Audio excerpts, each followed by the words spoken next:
All right, Patrick Reusse. John Madden, let's start there. 85. And I saw your tweet, and your tweet encapsulates what I think makes the man so incredible. Everybody knows him in some way, Yes. but it's always on, it might be a coach, it might be a broadcaster, or probably most importantly to some, the games. Yeah, the game, the video game. I have no idea. I guess I've never had enough interest in the video game world to find out who went to him and said, "Let's make this the most popular sports video game in the planet."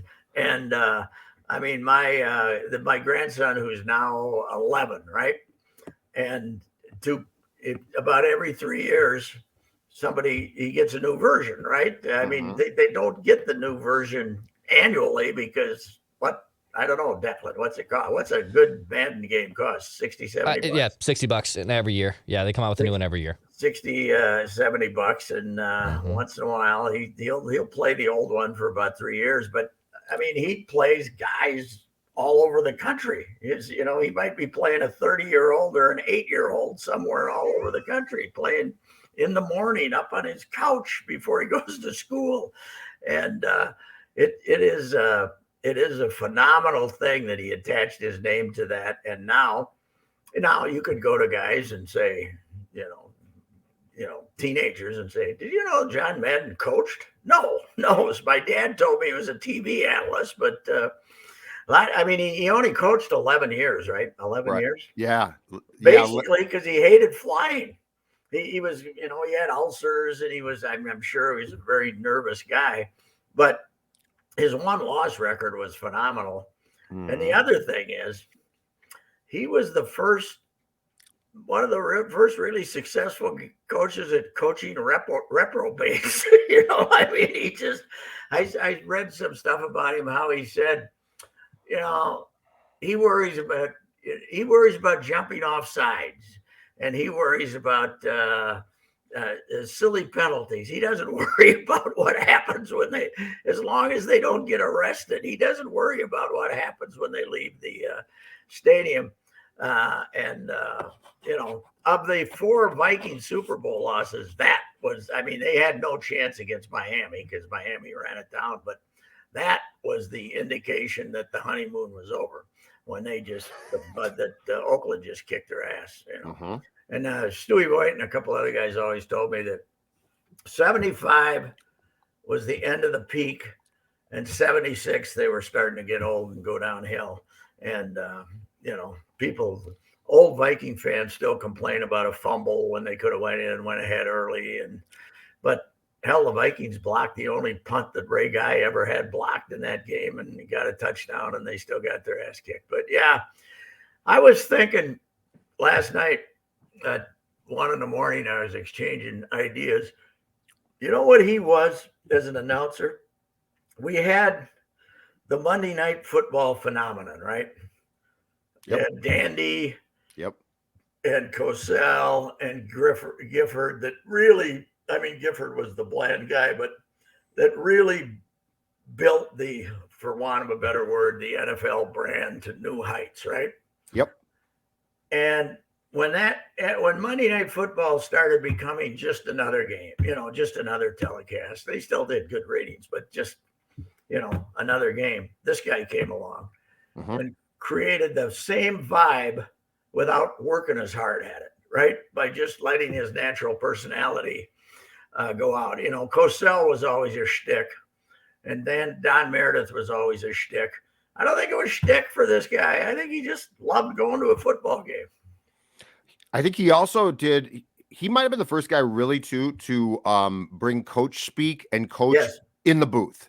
Yes. So like he would talk to you like you knew, the sport a little bit, where I think before that it was always the sanitized, here's what they're trying to do or something. I will say this. I think the Cosell thing, Pat, also was truly the first hot take guy. So like that was the first real hot take. Yeah. Madden was the first guy to bring X's and O's and coaching speak into the booth. which worked perfectly at the time. Yes. But Judd, if you go back to Howard probably and break it down now in modern, compared to modern times, it doesn't seem outrageous. But back then, oh yeah, all the sports writers were Sid, right? So you were, yes, you were not, you're not hearing candid stuff. And Howard also had the advantage of being hammered most of the time he was on, so he'd say about anything. I remember being in Buffalo for a Thursday night game when they tried Thursday nights there for a couple of years, and then I think Howard said, "I'm not going to do 2 nights a week." Yep. But I was in the dining room there, and he was in there holding court, and at 6:00. I didn't think he could get out of his chair. And he went on and did the game that night with a 9:00 kickoff, or 8:30 or whatever it was back then. But now, did you, in your TV duties at the Strip, did you get to interview men? Couple times, yeah. Couple times, yeah. Yeah, I was always never in anything more than a group with him, but he was a gregarious guy. Oh yeah, he was fine. Yeah, he was fine. It is amazing though, this. I wouldn't call him a man of the world, but certainly a man of football. Wouldn't fly. That he became so nuts about not flying. That's one of the reasons he quit. Claustrophobic. He said he couldn't sit it. But in the plane. You know what, John? They'll put you on a private plane. Yeah. You might be claustrophobic, but he was so big the last 15 years. They'll get you a plane, John. Oh, hell yeah.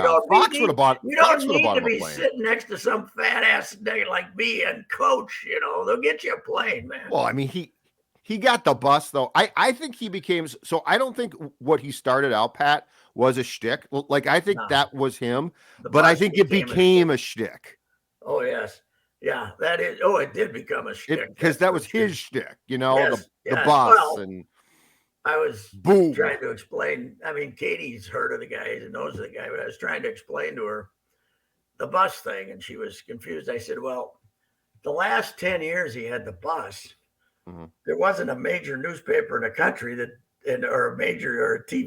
a local TV station that didn't do a story on John and the bus, right? When he came to town, they made it help make it. Oh, John's bus pulled into town Friday. It became part of the buildup for the games. And you know what?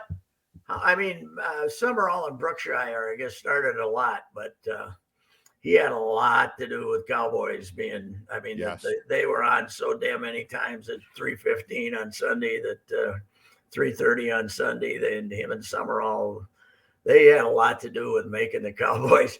The Cowboys, who have won one playoff game in 25 years, and we still talk about the franchise as though it's this thing bigger than the rest of the NFL. Yes. Oh, it isn't New York or LA. Right. It's Dallas. Right. It's amazing. Right. They turned that team, and I recall I went to cover. So the first game I covered, I think it was a Vikings game in like 04 or 05. No. 05 or 06 in the old stadium there, Pat. And one of my great disappointments was that place was a dump. Yeah. Texas Stadium was a dump. The old place, yeah. Right. Because you had seen that thing on CBS, like you just said, at 3:00 or in prime time your entire life. I thought, man, it's going to be a football palace. It was a complete dump. I have never been inside the new one. I've been by it. It looks like a cathedral of all time. But yeah, the old one was nothing special. The only thing good about it was, and I wasn't drinking at the time when I went there, but the young ladies bringing cocktails to your seat up in the press box if you wanted them. That was quite a tradition there at Dallas. Somebody before Jerry Jones was a genius in how to schmooze up the media, weren't they? I mean, they were unbelievable. The Tex Schramm era Cowboys were. He had Stella on tap as late as 2006. So post game, there was an open tap of Stella, which is not a bad beer. You just go pour yourself a Stella and right on deadline. Yeah, right. God, the old days, man. You go back to your days. In fact, that was the Cowboys' tradition of feasting the media was such that the Rangers, when Brad Corbin bought them, did the same thing. They were coming the second inning. Some young lady would come and say, "Would you like a drink, sir?" "Well, I'll have a gin and tonic." "Yes, I will." "Thank you, but don't give me more than 2 before I'm done writing, will you?" Because I already had. I already had 2 before the game started and eating lunch. So yeah, it was the Dallas had. They knew that the way to a sports writer's heart was free booze, so they were very good at that. Everybody in Texas was pretty good at that. But yeah, he sounds like a heart attack, right? Because they said he died suddenly. So yeah, yep. Yeah. Or 85. He was. Yeah, funny thing is, he just kind of went away, didn't he? What was he about? Early? It's been 12, 13 years, right? Yeah. Was it 2009? His last game was the Pittsburgh Arizona Super Bowl. Oh, okay. With Al Michaels. Okay. All right. Well, he was. There's no doubt about his place in history. That's for sure, and it's a triumvirate of well-known stuff. Boy, they had some heartbreak in they had some great teams that lost the AFC title game. That AFC was so damn good in the 70s. It was amazing. Just amazing. I mean, the Chiefs, you look back, the team that beat the Vikings, 8 Hall of Famers, and they were chasing the Raiders and the Steelers, and New England was good then. I mean, they had a lot Miami? Miami. God, those Miami teams with how'd that happen? I mean, Pittsburgh obviously was an old NFL team. Right. But how'd that happen? How'd they get that good? The Dolphins, I don't know. You know what? I think part of it really was, it's kind of like it's a lesser version of the American League and National League when integration came. The National League, much more progressive in bringing in black players in the early 50s. And you look back at the AFC teams that coming into the 70s, a lot more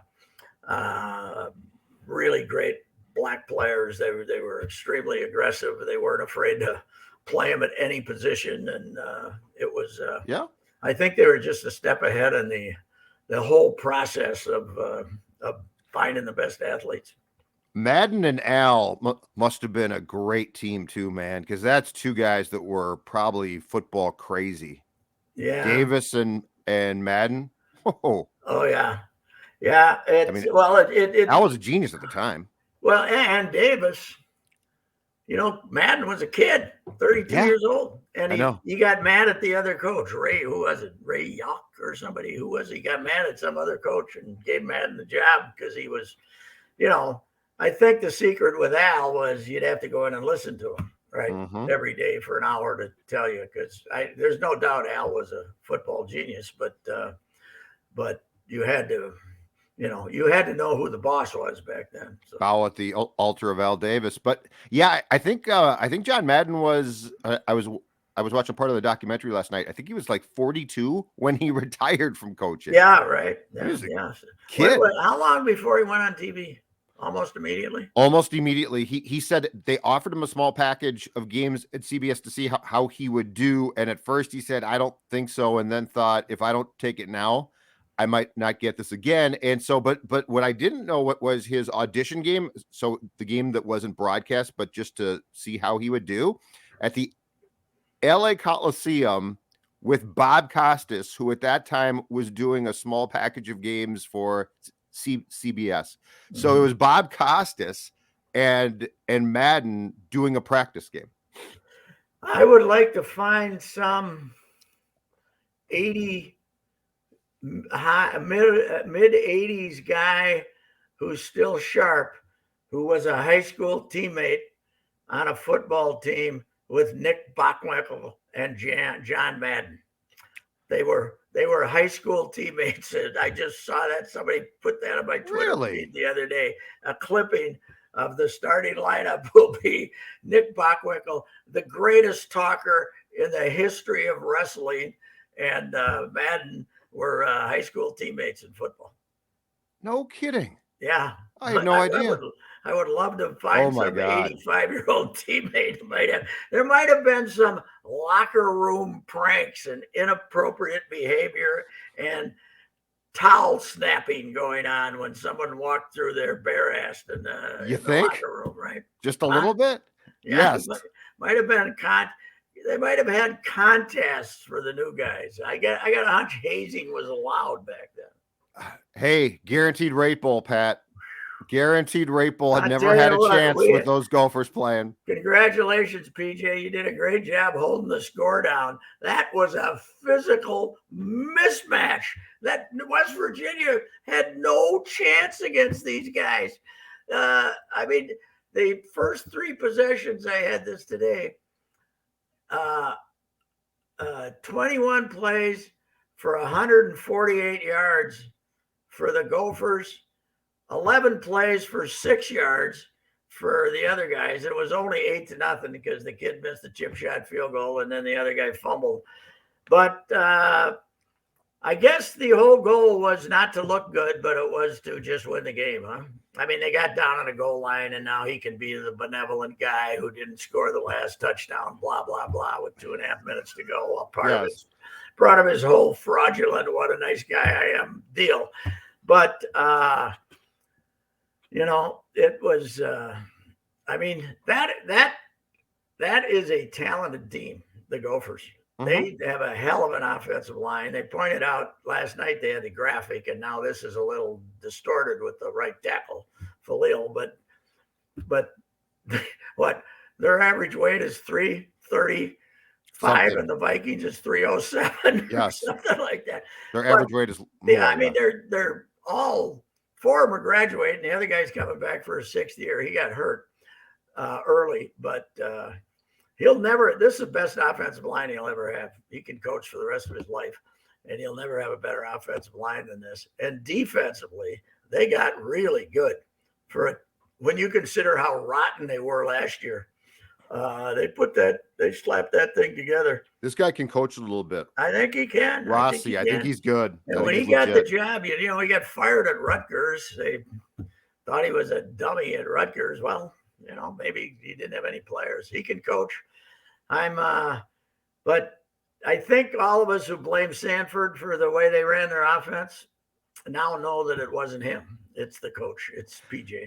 They started out passing, though. This is what I don't get. Yes. So they started out, and I thought, okay, Sanford's gone. They're going to throw more. And then I think as that game went along, he said, I don't have to throw anymore. No, he doesn't. They kicked their ass. You're right about that. He obviously told this kid, because remember when they beat Auburn, they opened it up, and they had some dynamic qualities to their offense.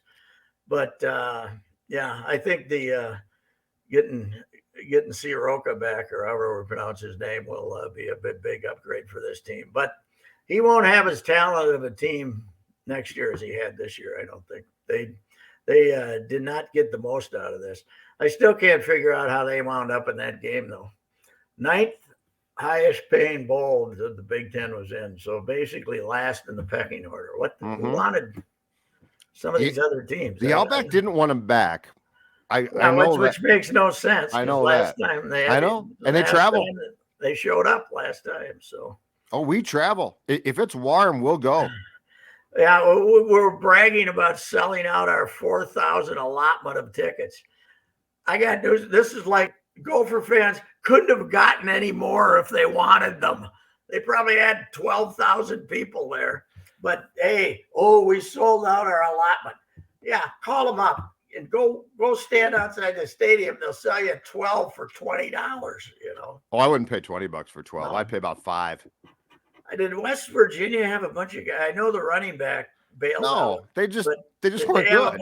Is this it? Yeah, that quarterback was awful. They were puny. Announcers kept trying to say, like, well, he's good. He's not much of a... No, he sucks. He couldn't make a decision on that last blitz where the guy damn near killed him. You could see that one coming from 1.5 miles away. Why doesn't he step? He couldn't step to his right or left. You talk about pocket. He just went and stood in the pocket and but he's not a big, strong guy either. He was terrible. He just wasn't good. He just was terrible, but they wouldn't say it. So and once in a, eventually the Gophers said, well, he's going to be standing right there. Let's go get him. And they beat the living crap out of him. Yeah. But that was by the way, our great historic Auburn victory. Yeah. They stink in bowl games. I looked it up. Since Cam Newton left, they've lost 6 out of 7. Yeah. They're awful. Let's not talk about that. No. This coach was a great victory. This coach here, this Brian Harcine, they brought in from Boise first year. They lost their last 6, I think, their last 5 at least. They're going to tie him behind a car and drag him through the streets down there. If you lose 5 in a row down there, they don't take it well. So, yeah, I didn't watch any of our feisty Wolves Knicks. Oh, I watched a bunch of it. Yeah. If people were clicking channels last night, they got a boredom fest between the Gophers not trying to do anything in the second half, and the Knicks and the Lakers, nobody getting to 95 points in the modern NBA. Wow. Hey, ode to Tibbs. Wolves from 3-point range, 7 of 38 last night. I see Chris Finch made a point of, we had wide open shots. We had 30 of the 30. He's not wrong. They did. 30 of the 38 shots were wide open. Well, maybe he let you shoot them until you made one, right? You know who can't help himself? Beasley. Because he will get hot, but my God, he never knows when he's gone cold. Was he 5 for 23? Probably. Like Pat, it's incredible though, because he goes through these stretches where he shoots well, and then he gets cold, and instead of saying, you know, I might want to defer, I might not want to, he just keeps shooting. But he's really got, with the rest of them not playing, he can just do anything. Oh, he doesn't care. Yeah, they have no option. But I didn't say anything, but it had to be a fiasco. But I was very pleased. I don't know about how it was ever, but game ends at 12:43. It was in my paper today with full stats, final score. Randy Johnson, a superstar. Randy Johnson. And way to go, stats. Randy. We had stats. I'm getting heat because I wrote a early column with a few snide remarks in there. Oh, folks, it's a 12:43 kickoff.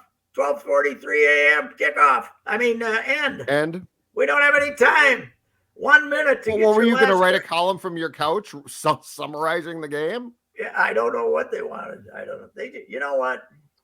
For some reason, because in the last 30 years, I might have taken a snide remark about the Gophers here and there. They don't like me. Maybe five cheap shots in 30 years. And, but for some reason, they don't like me.